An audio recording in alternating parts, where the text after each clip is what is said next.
कक्षा 11 गद्य 4 चंद्रशेखर आज़ाद, जिसके लेखक के सद्गुरु शरण अवस्थी। महान क्रांतिकारी चंद्रशेखर आज़ाद लेखक सद्गुरु शरण अवस्थी के छोटे भाई के मित्र थे और उनकी चंद्रशेखर से अनेक बार भेंट हो चुकी थी और उन्होंने नज़दीक से उन्हें जाना पहचाना था। आकर्षक व्यक्तित्व के धनी चंद्रशेखर आज़ाद एक नीडर, अपने आप पर भरोसा करने वाले और मृदुभाषी तथा संस्कारी वीर पुरुष थे।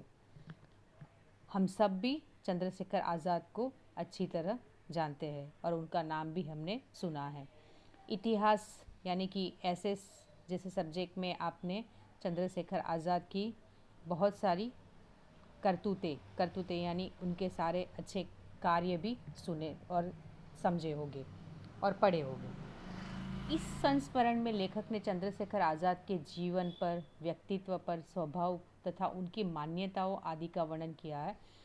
इन शॉर्ट मैं ऐसा कह सकती हूँ कि चंद्रशेखर आज़ाद का पूर्ण व्यक्तित्व यहाँ पर बताया गया है, जिसको मैं आपको पूरे सार के हिसाब से समझाऊंगी।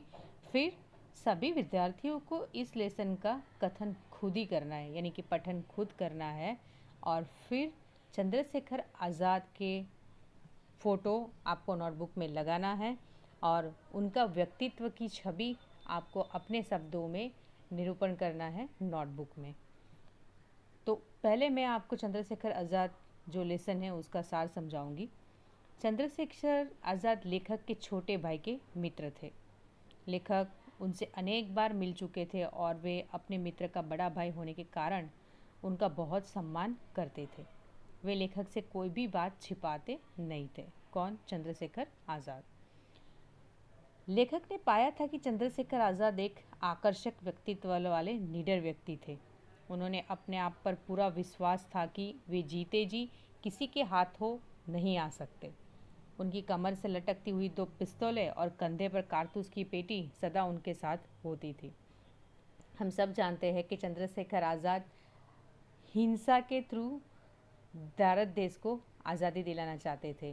वो गांधी जी के खिलाफ नहीं थे, लेकिन उनका ऐसा मानना था कि हमें अंग्रेज़ों को मुंह तोड़ जवाब देना चाहिए।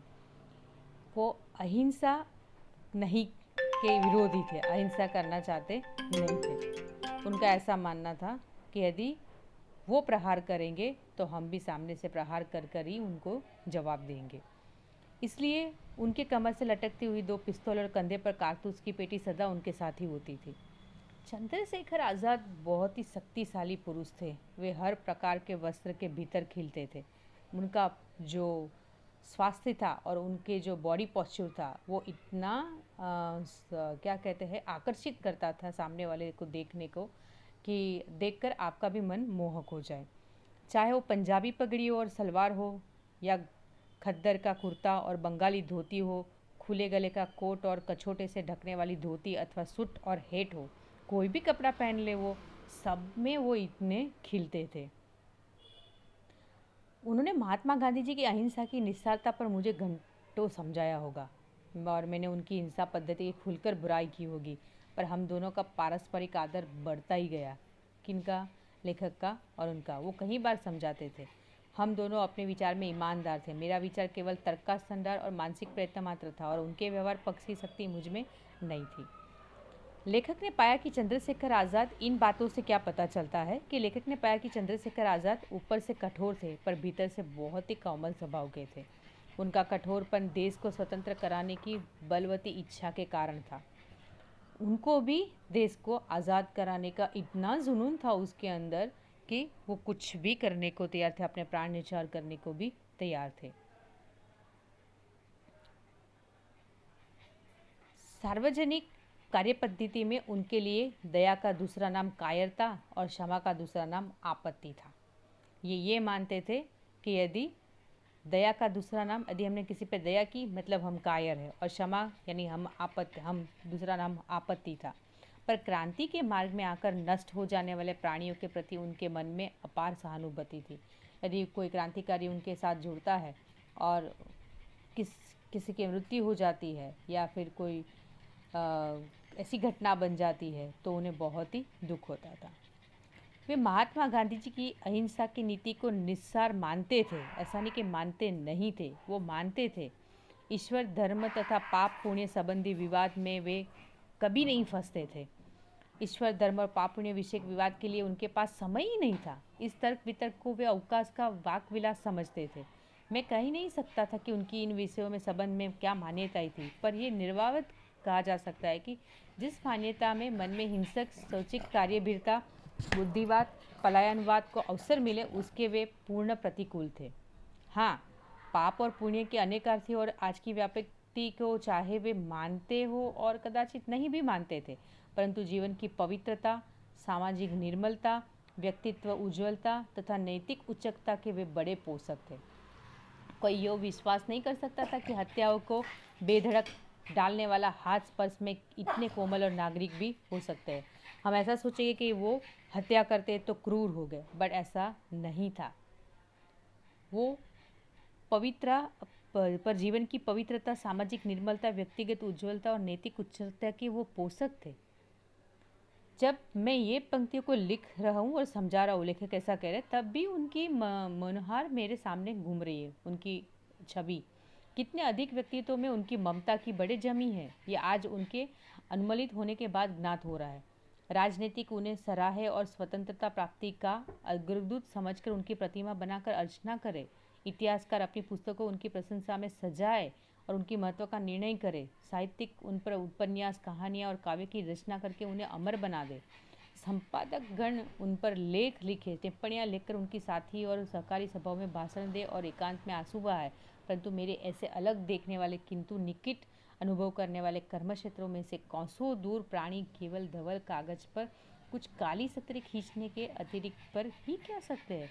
इन पंक्तियों को उकसाने वाले भी वही है। उन्हीं विस्मृति तक पहुंचने के लिए उन्हीं की स्मृति को आज की पंक्तियां अर्पित है। लेखक जो अभी ये पैराग्राफ मैंने आपको पढ़ के समझाया, वो कहना चाहते हैं कि साहित्य में, उपन्यास में, कहानियों में उनकी रचना ऐसे भर दो कि उनका जीवन हमारे सामने ऐसे रख दिया जाए, उनकी विनम्रता भी सामने आनी चाहिए और उनकी कहानियों के द्वारा काव्य से उन्हें अमर बना देते हैं। और चंद्रशेखर आज़ाद ऐसा व्यक्तित्व था जिसको कभी इतिहास के पन्नों में से मिटाया जा सकता नहीं है।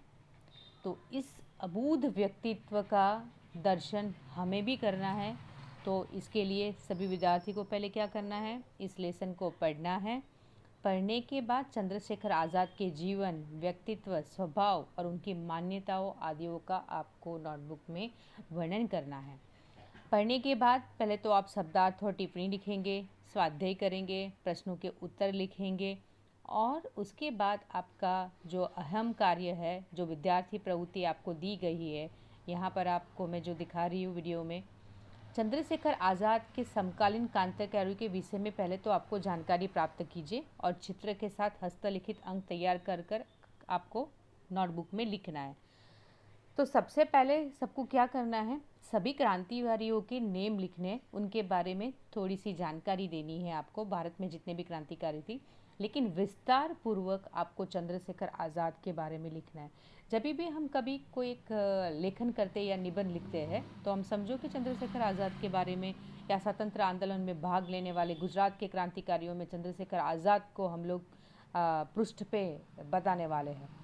तो उसकी प्रस्तावना बांधने के लिए पहले आपको चंद्रशेखर आज़ाद के समकालीन सारे क्रांतिकारियों के विषय में जानकारी प्राप्त करनी है और उसके बारे में थोड़ी सी 2-3 लाइनों में आपको जानकारी देनी है, उनका व्यक्तित्व, उनके जीवन के बारे में और उनके स्वभाव के बारे में स्पेशली। और बाद में आपको चंद्रशेखर आज़ाद का फ़ोटो लगाकर उसके बारे में पूरा अंक तैयार करना है निबंध लेखन के द्वारा, जिसके अंदर चंद्रशेखर आज़ाद के जीवन पर, व्यक्तित्व पर और स्वभाव पर, उनकी मान्यताओं का क्या वर्णन है और वो कैसे थे, वो पूरा व्यक्तित्व उभर कर आपके निबंध में आना चाहिए। सभी विद्यार्थी को मेरा कार्य समझ में आ गया होगा और ये कार्य आपको पूर्ण करना है।